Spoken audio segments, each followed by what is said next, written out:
गणेश देवा जय गणेश जय गणेश जय गणेश देवा पार्वती पिता महादेवा माता जाकी पार्वती पिता महादेवा जय गणेश जय गणेश जय गणेश देवा जय गणेश जय गणेश जय गणेश देवा माता जाकी पार्वती पिता महादेवा माता जाकी पार्वती पिता महादेवा जय गणेश जय गणेश जय गणेश देवा जय गणेश जय गणेश जय गणेश देवा माता जाकी पार्वती पिता महादेवा माता जाकी पार्वती पिता महादेवा श्री राधे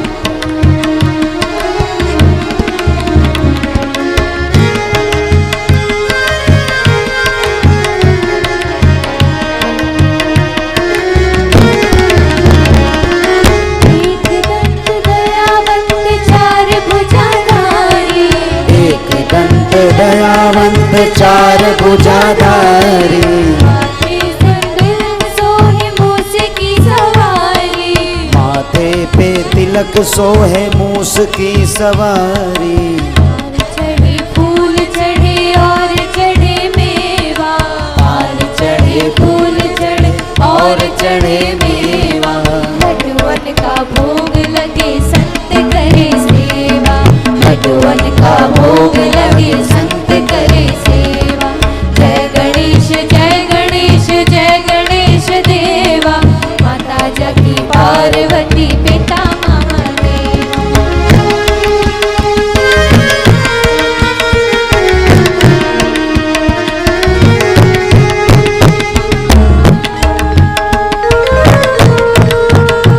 श्री राधे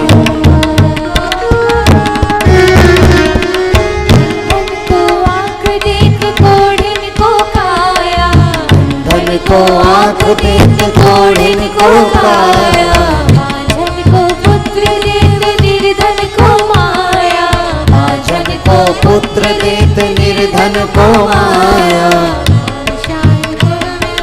सफल कीज सेवा सूर श्याम शरण आए सफल कीज सेवा जय गणेश जय गणेश जय गणेश देवा जय गणेश जय गणेश जय गणेश देवा माता जाकी पार्वती पिता महादेवा माता जाकी पार्वती पिता महादेवा माता जाकी पार्वती पिता महादेवा माता जाकी पार्वती पिता महादेवा बोलो गणेश महाराज की जय।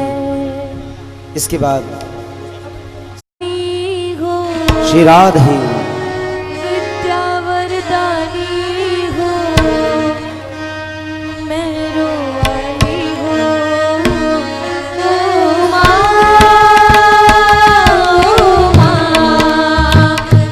ओ माँ नवीना पानी हो विद्या वरदानी हो मेरो वाली हो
राधे।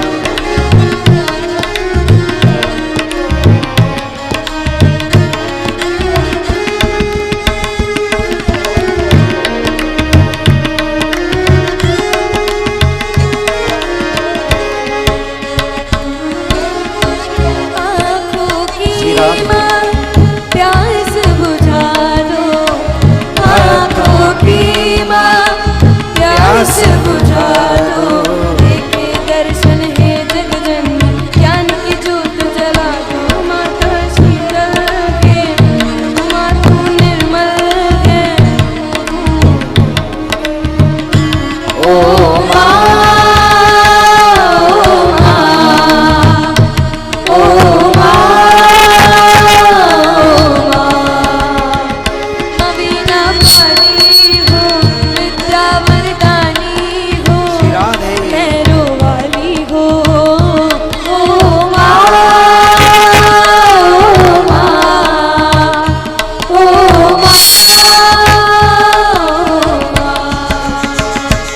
अपने भक्तों की, जय हो अपने बच्चों की जय हो। तुम रखवाली हो, माँ, ओ माँ, ओ माँ।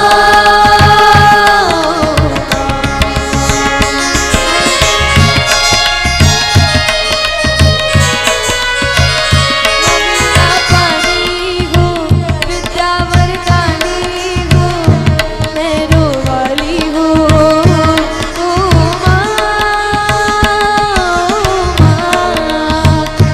ओ माँ,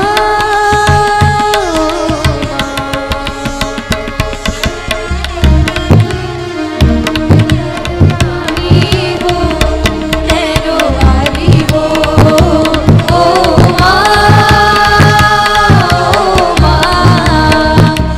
ओ माँ,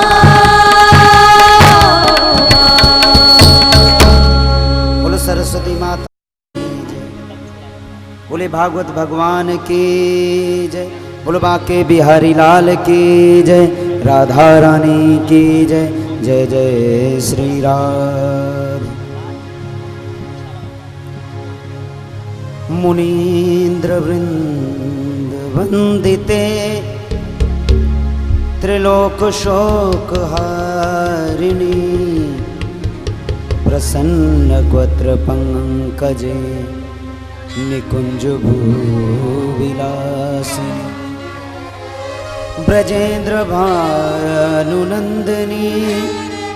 ब्रजेंद्र सून संगते कदा करी शशि हमाम कृपा कटाक्ष भाजनम। बोले लाडली लाल की। बंदहु गुरुपद पदुम परा सुरचि सुभाष सरस अनुराग नील सरोरहु श्याम तरुण अरुण बारिज नयन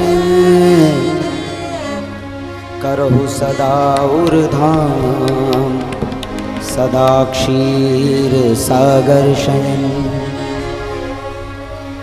कुंद युंद समदेह उमारमन करुणायन जान दीन परने करहु कृपा मर्दनमयन। हे प्रभु, हे मेरे कन्हैया, हे मेरे भक्त वत्सल, तीनों के तुम ही सहारे हो। मैं इस अज्ञान अंधकार में डूब रहा हूं, आप उसे उबारने के लिए सूर्य के समान हो। आप एक लहरों में फंसे हुए के लिए नाव के समान हो। मेरा जीवन भंवर में फंसा है, इसे उबारने के लिए आप नाव के समान हो। तो श्री सुखदेव जी महाराज राजा परीक्षित को गंगा तट पर जो आमरण अनशन का व्रत लेकर बैठे हैं, कथा सुना रहे हैं। राजा परीक्षित एक एक शब्दों को सुन रहे हैं और उन शब्दों में जी रहे हैं। केवल सुनते नहीं, उसका मनन भी करते। अगर गुरु ने आपको गुरु मंत्र दे दिया और आपने उस पर मनन नहीं किया तो वो गुरु मंत्र किसी काम का नहीं। एक तुझ का संस्कार होता है, पंडित जी महाराज कराते हैं, यज्ञोपवीत पहनाते हैं। अगर हम उसका पालन न करें तो वो जनेऊ या यज्ञोपवीत चिल्लाएगा नहीं कि आपको ऐसा करना चाहिए। अगर गुरु ने आपको माला दिया, कंठी दिया और उसे फेरा नहीं तो वो चिल्लाएगा नहीं। विचार हमें करना है। तो राजा राहुगण को जड़ भरत जी ने ज्ञान दिया, उनकी आत्म जिज्ञासा को शांत किया और उन्हें तत्व का बोध हुआ और वो अपने लोक को चले गए। इधर राजा प्राचीन वही कि वंश परंपरा में प्रचेताओं के द्वारा इस पृथ्वी का उपभोग किया गया और राजा पुरंजन अपनी पुरंजनीपुरी में सुरक्षित रहते हुए बहुत कालों तक इस पृथ्वी का उपभोग किया। आगे की कथाओं में बड़ी सरस, बड़ी रुचिकर कथाएं आ रही हैं। उन्हीं कथाओं में अग्नीत का चरित्र आता है जो बड़ा ही सुरम्य, बड़ा ही सुंदर है। तो इधर पंचम स्कंद तक की कथाएं विश्राम होती है। षष्ठम स्कंद में अजामिलोपाख्यान का प्रारंभ होता है। ये अजामिल कौन? हम सब भी अजामिल के समान ही हैं। जिसकी दृष्टि में दोष होता है वो अजामिल होता है। तो कानकुब्ज नगर में एक बड़ा श्रेष्ठ ब्राह्मण अजामिल रहा करता था। गरीब था, अपने माता पिता का सेवक था। उसकी एक सुंदर भार्या भी थी। एक दिन वन में लकड़ी लाने के लिए जाता है और लकड़ी काट के गट्ठर बनाया और शहर में बेचने के लिए चला। अचानक उसकी दृष्टिपात, उसका दृष्टि दोष, हमारी दृष्टि में दोष रहता है, ये नजर कहीं रुकती ही नहीं। कभी इधर भागती, कभी उधर भागती, कभी उधर भागती, कभी समाधि में ये समाधि ही नहीं। परसों आया था माता, कल ही आया था माता देहूती कपिलोपाख्यान, तो उन्होंने अष्टांग योग सिखाया था। वो अष्टांग योग होता है कि आप सीधे बैठकर अपनी दृष्टि को नासिका के अग्रभाग पर जमाएं और बाकी की कोई चीज हमें दिखाई ना दे, तब समझो कि अब मुझे कुछ प्रभु मेरे अंदर वास करने लगे। लेकिन हम बैठे रहते हैं शरीर से, हमारी चारों तरफ दृष्टि जाती है, कौन आ रहा है, कौन जा रहा है, कौन बोल रहा है, कौन बातें कर रहा है। आप क्या कर रहे हैं आपको ये देखना है बस। हम यहाँ कथा सुना रहे हैं बस, आप कथा सुन रहे हैं या नहीं, बाकी औरों का अपना फैसला है, उन्हें करने दीजिए जो कर रहे हैं। बच्चे हैं वो खेलेंगे, बच्चों की प्रवृत्ति होती है स्वाभाविक मस्ती की, उन्हें मस्ती करने दीजिए। बच्चों के बिना कथा बेकार है। हम बार बार कहते हैं कि हमें बच्चे चाहिए। जो माता पिता हैं उनका तो जीवन बीत गया, वो भागवत स्वरूप है, उन्हें कथा की विशेष आवश्यकता नहीं है। लेकिन जो हमारे यंगस्टर हैं उन्हें कथा की ज़रूरत है, क्योंकि देश उन्हें बदलना है। आगे का संसार उन्हें चलाना है। अजामिल नहीं बन जाए वो, ध्यान देना। तो अजामिल उधर से लकड़ियों का गट्ठर लेके चला। अचानक उसकी दृष्टि एक शूद्रा स्त्री पर गई। वो शूद्रा स्त्री मदिरा पान करके अपने साथी के साथ रमण कर रही थी और उसकी दृष्टि जैसे उस पर पड़ी, अजामिल काम मोहित हो गया। उसने लकड़ियों के गट्ठर को वहीं फेंक दिया और उस शूद्रा स्त्री के पास जाकर निवेदन करने लगा। बोला, तुम मेरे साथ ब्याह करोगी? शूद्रा स्त्री ने कहा कि प्रभु क्यों नहीं, आप अगर मेरी बात मानेंगे तो हम आपके साथ ब्याह करेंगे। उसने कहा, तुम्हें मेरी एक एक बात माननी पड़ेगी। मैं यहाँ कहूँ बैठो तो बैठो, यहाँ जाओ तो जाओ, सारा पैसा मुझे लाके देना होगा, कमाई का जितना भी धन है। अजामिल ने कहा, जैसा तुम कहती हो मैं वैसा ही करूँगा। लकड़ियों का गट्ठर फेंक के शूद्रा स्त्री के साथ चल पड़ा। अपने माँ बाप को भूल गया, अपनी पत्नी को भूल गया। वो इंतज़ार करते रहे कि अब आएगा तब आएगा। वो भूख से मर गए। बोलो भागवत भगवान की जय। वो शूद्रा स्त्री के साथ रहने लगा। उस स्त्री की कामना पूरी करने के लिए उसने दुष्कर्म भी शुरू कर दिया। ब्राह्मण कर्म छोड़ दिया, दुष्कर्म करने लगा, चोरी करने लगा, डाके डालने लगा। वो अजामिल दुष्ट हो गया, ब्राह्मण से दुष्ट, पतन हो गया उसका।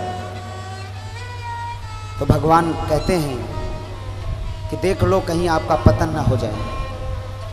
हमें ब्राह्मण वर्ण भगवान का नाम लेने के लिए मिला है। अगर इसको पाके भी हम भजन नहीं करेंगे तो अगला जन्म शूद्र का हो जाए। अगर ये वर्ण पाके हम मदिरा पान करेंगे, सिगरेट पिएंगे, तो अगला जन्म भगवान मुझे ऐसा देगा जहां उसको पीने और खाने में डर ना लगे। उसे फिर छुपाना नहीं पड़ेगा, चोरी से नहीं पीना पड़ेगा, क्योंकि आपको आज जाति धर्म ऐसा बना देगा कि आराम से पियो, कोई डर की बात नहीं।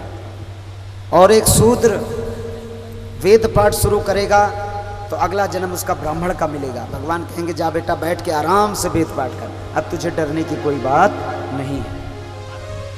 अजामिल का पतन हो गया। उसके एक एक करके 10 पुत्र हुए, 10 बच्चे। उसमें जो अंतिम बच्चा था उसका नाम उसने नारायण रखा, क्योंकि कहीं ना कहीं उसके अंदर ब्राह्मण तत्व विद्यमान था। क्योंकि मैंने आपको बताया है कि रामायण में गोस्वामी बाबा ने लिखा है, काम क्रोध मद मोह सब, इनके कारण वो तत्व दब जाता है। तो उसने नारायण रखा अपने बेटे का नाम, और उस बच्चे पर उसकी आसक्ति सबसे ज़्यादा थी। वो खाता तो उसको पास बुलाता, सोता तो पास सुलाता, बाजार जाता तो उंगली पकड़ के ले जाता। इस तरह से उसकी आसक्ति उस पुत्र में बहुत ज़्यादा थी। एक दिन वो समय भी आया जब काल भगवान उसे लेने के लिए आए और उसके प्राण पखेरु खींचने लगे। तो जब उसके प्राणों को भगवान खींचने लगे, यमदूत खींचने लगे, तो उसे बड़ा कष्ट हुआ। ध्यान से सुनना, हमारे जीवन में कष्ट की केवल 2 घड़ियां होती हैं, केवल 2 घड़ी। कौन कौन सी होती है पता है?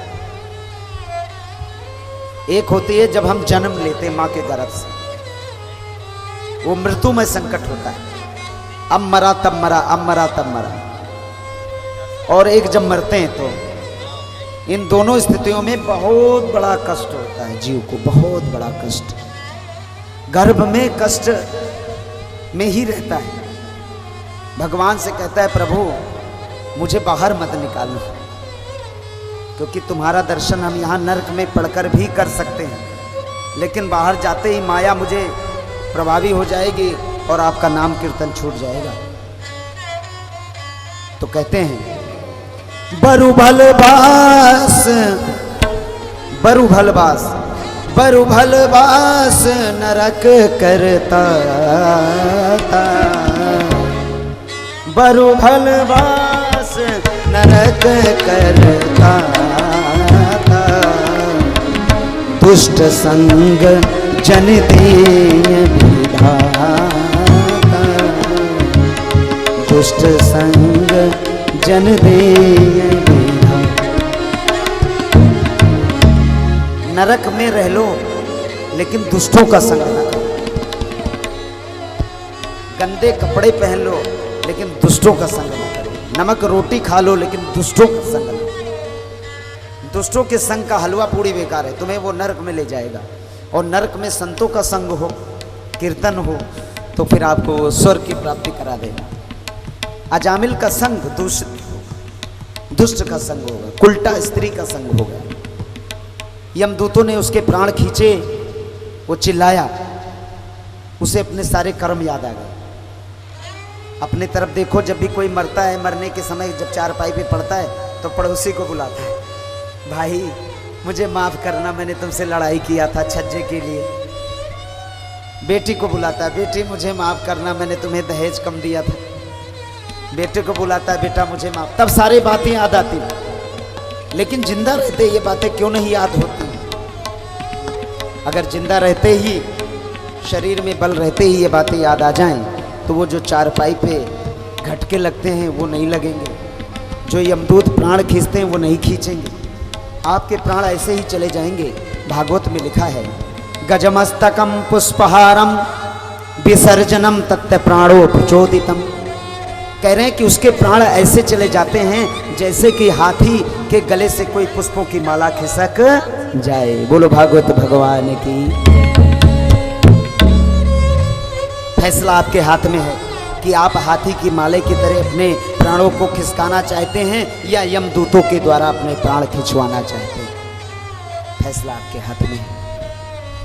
अजामिल चिल्लाया, नारायण नारायण नारायण। ऊपर विचरण करने वाले यमदूतों की करनी को भगवान की पार्षदों ने देखा। नंद और सुनंद भगवान के दो पार्षद हैं।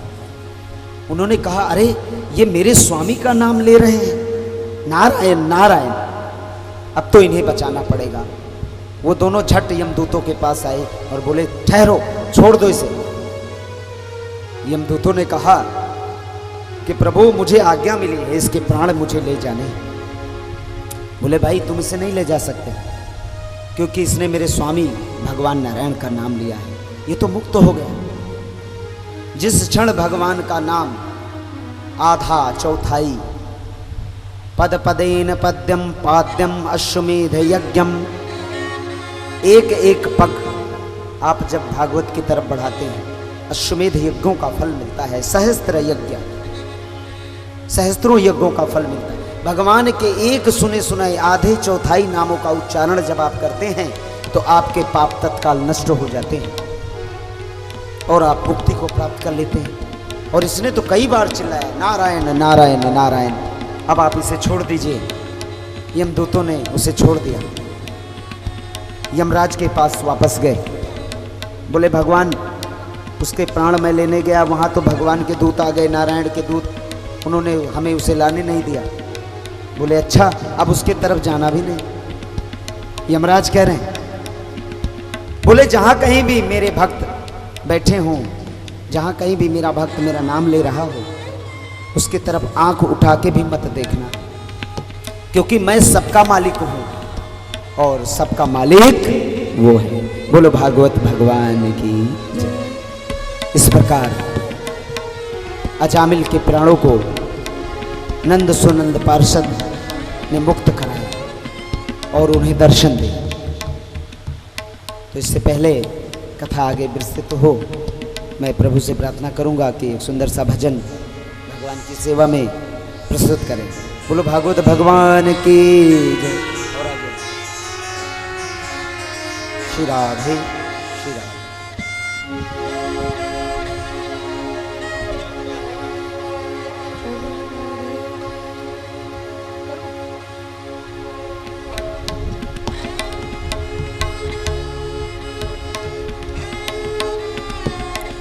श्री राधे।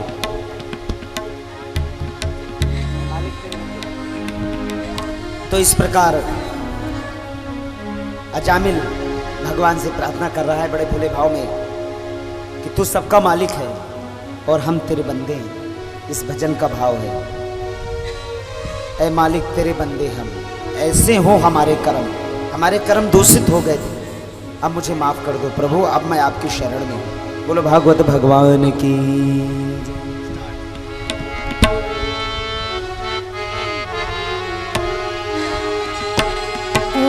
मालिक तेरे बंदे हम,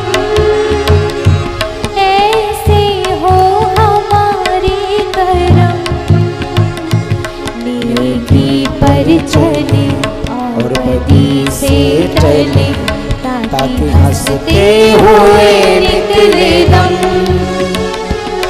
ऐ मालिक तेरे बंदे हम, सभी गाएंगे तालियों की सेवा। ऐसे हो हमारे करम, अजामिल कह रहा है नेकी पर